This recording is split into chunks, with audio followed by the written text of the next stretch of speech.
Mantap. Terus, jangan. Nah, nih.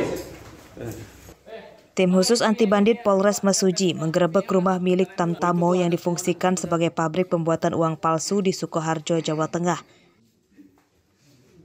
Dari tempat ini, polisi menyita puluhan ribu lembar uang palsu yang baru dicetak dan belum dipotong-potong. Peralatan membuat uang palsu seperti komputer, printer, mesin fotokopi berwarna dan alat sablon turut disita. Penggerebekan pabrik uang palsu di rumah Tamtamo ini hasil pengembangan dari ditangkapnya 7 pengedar oleh Polres Mesuji. Total tersangka yang ditangkap pada Kamis siang 8 orang, 1 diantaranya adalah wanita. Mereka merupakan warga Mesuji, Banten, Jawa Barat, dan Jawa Tengah. Total uang palsu yang disita adalah uang kertas pecahan Rp100.000 senilai Rp3 miliar. Tekap gabungan Polsek dan Polres melakukan pengembangan. Diduga tersangka kami lakukan penangkapan lagi, berkembang ke wilayah Provinsi Banten. Kami tangkap lagi yang diduga pelaku, berkembang lagi ke wilayah Jawa Barat. Kita amankan lagi pelaku dan berkembang lagi hasil pemeriksaan mengarah ke wilayah Provinsi Jawa Tengah. Jadi yang sudah diamankan, yang sudah kami tahan sebanyak 8 tersangka. 3 orang yang diduga sebagai bos jaringan pembuatan dan pengedaran uang palsu ini masih buron. Atas perbuatannya, para tersangka terancam hukuman 10 tahun penjara dan denda Rp10 miliar. Mustaqim melaporkan dari Mesuji.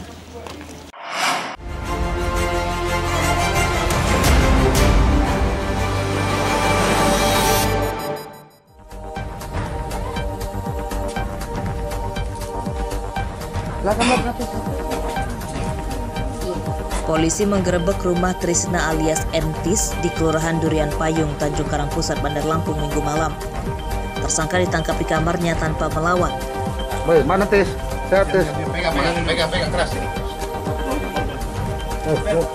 Saat akan digelandang ke mobil polisi, pentolan geng motor ini menangis sehingga memancing tangisan keluarganya.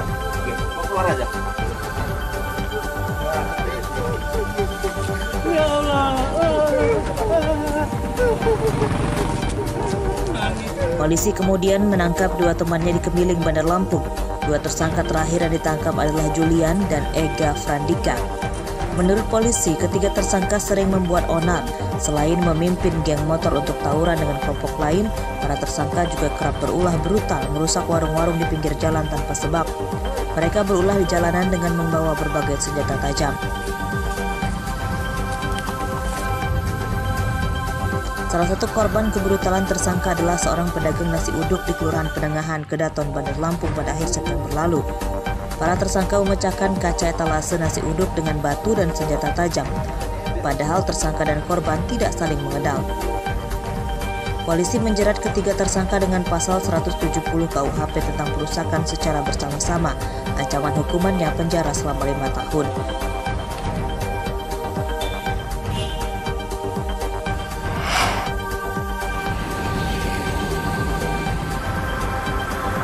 Kawanan perampok menyatroni salah satu minimarket di Jalan Lintas Sumatera, Haji Mena, Kecamatan Natar, Lampung Selatan, Senin malam. Perampokan terjadi saat pegawai menutup toko.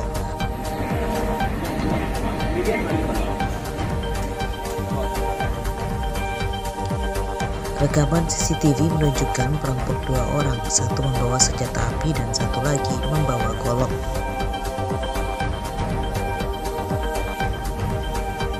Keduanya membuka pintu toko dan menodong pegawai yang masih berada di dalam toko. Pelaku menggasak uang tunai Rp10 juta dan puluhan bungkus rokok. Pelaku kemudian kabur mengendarai motor berboncengan. Hingga Selasa siang, perampok minimarket di Haji Mena, Lampung Selatan belum ditangkap. Polisi Polres Lampung Selatan membentuk tim khusus yang melibatkan personil dari Satuan Resmo Polda Lampung untuk menangkap pelaku.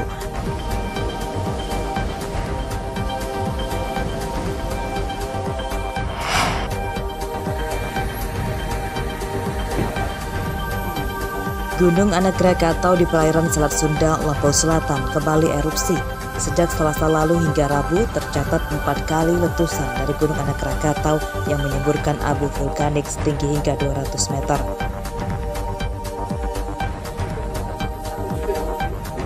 Dari data pos pantau di Desa Hargo Pancuran, Kecamatan Raja Basa, Lampung Selatan, erupsi Gunung Anak Krakatau berdampak pada terjadinya gempa amplitudo 50 mm dengan durasi 21 hingga 25 detik. Status Gunung Anak Krakatau waspada di level 3. Nelayan dan wisatawan dilarang mendekati gunung pada radius 5 km. Sejauh ini erupsi Gunung Anak Krakatau belum berdampak ke permukiman. Menurut petugas pos pantau, erupsi Gunung Anak Krakatau adalah hal yang biasa karena bagian dari aktivitas gunung berapi. Justru akan berbahaya jika tidak erupsi dalam waktu yang lama. Masyarakat diminta tetap tenang dan tidak panik.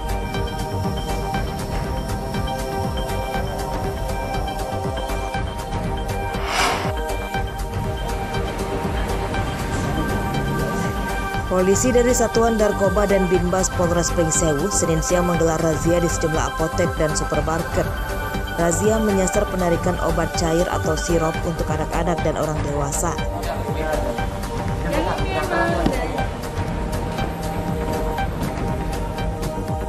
Sebagian besar apotek sudah menarik obat cair dari peredaran. Meski stoknya banyak, namun obat cair telah disingkirkan dan dikemas dalam kardus. Petugas memberikan imbauan kepada petugas apotek untuk tidak menjualnya hingga waktu yang belum ditentukan. Ini sesuai edaran dari Kementerian Kesehatan dan BPOM yang menyebut bahwa beberapa obat cair penyebab gagal ginjal akut. Petugas belum memberikan sanksi apapun ke pengusaha apotek dan supermarket yang masih kedapatan menjual obat cair. Razia bagian dari tahapan sosialisasi mulai dilarangnya menjual obat cair, khususnya yang mengandung parasetamol.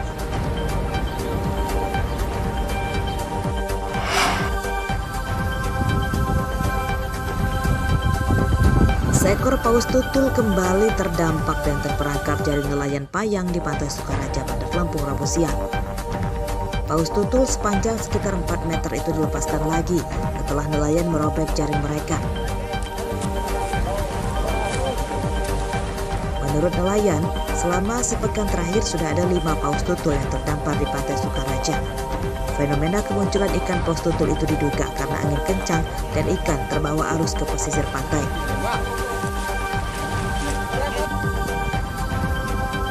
Kemunculan paus tutul berdampak pada menurunnya hasil menangkap ikan nelayan Payang, sebab jaring mereka rusak jika ada paus tutul terperangkap.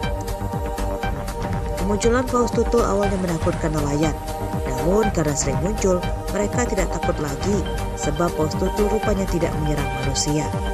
Paus tutul liar itu bahkan dibuat mainan anak-anak nelayan dengan mendungganginya.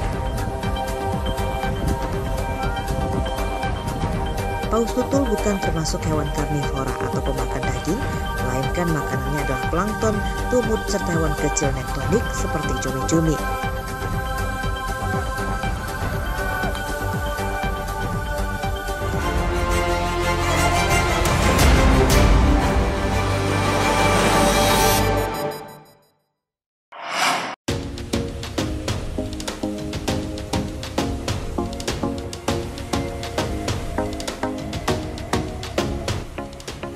Satu lagi objek wisata air terjunan indah diperkenalkan warga Desa Malaya, Kecamatan Lemong, Pesisir Barat.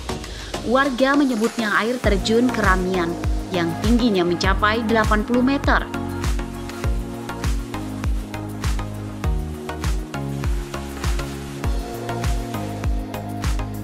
Untuk sampai ke air terjun ini bukanlah perkara mudah. Pengunjung harus berjalan kaki melintasi jalan setapak hutan berbatu dengan kontur menanjak dan menurun.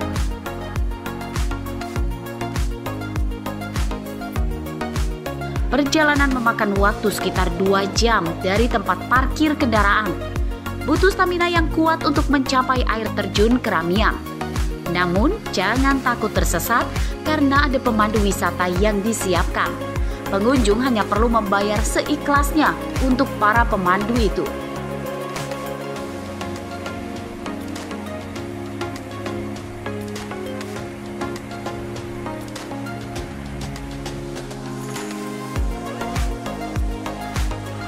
Sampai di lokasi, dijamin rasa lelah selama perjalanan dan stres akan hilang. Begitu melihat keindahan air terjun alami yang diklaim sebagai yang tertinggi di pesisir barat. Meski lelah, pengunjung puas karena bisa menikmati pemandangan yang indah.